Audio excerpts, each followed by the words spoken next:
7 মে 2025 ভারতের সঙ্গে আকাশ যুদ্ধে পাকিস্তান প্রথমবারের মতো চীনের তৈরি J-10C যুদ্ধবিমান ব্যবহার করে। পাকিস্তান দাবি করেছে তারা 5টি ভারতীয় যুদ্ধবিমান ভূপাতিত করেছে, যার মধ্যে রয়েছে 3টি রাফাল। যদিও ভারত এই দাবি অস্বীকার করেছে, তবে মার্কিন ও ফরাসি কর্মকর্তারা রাফাল ভূপাতিত হওয়ার বিষয়টি নিশ্চিত করেছে। J-10C হলো চীনের তৈরি তৃতীয় প্রজন্মের সর্বাধুনিক সংস্করণ। এটি আকাশযুদ্ধে যেমন তেমনি স্থল আঘাতেও সক্ষম। যুদ্ধবিমানটি তৈরিতে চীনের সময় লেগেছে প্রায় 2.5 দশক এবং 60% প্রযুক্তি ছিল একেবারে নতুন উদ্ভাবিত। 1980-র দশকের গোড়ার দিকে চীন ছিল একটি নিম্ন আয়ের দেশ। তখন দেশটির 10 জনের 9 জন চরম দারিদ্র্যসীমার নিচে বসবাস করতেন।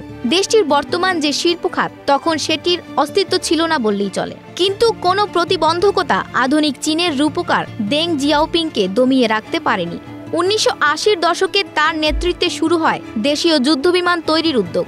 রাশিয়া, ইসরায়েল সহ বিভিন্ন উৎস থেকে বৈধ ও অবৈধ উপায়ে প্রযুক্তি সংগ্রহ করে চীন ধাপে ধাপে এগিয়ে যায়, যার প্রমাণ মেলে চীনা সামরিক প্রযুক্তি J-10Cর সফলতায়।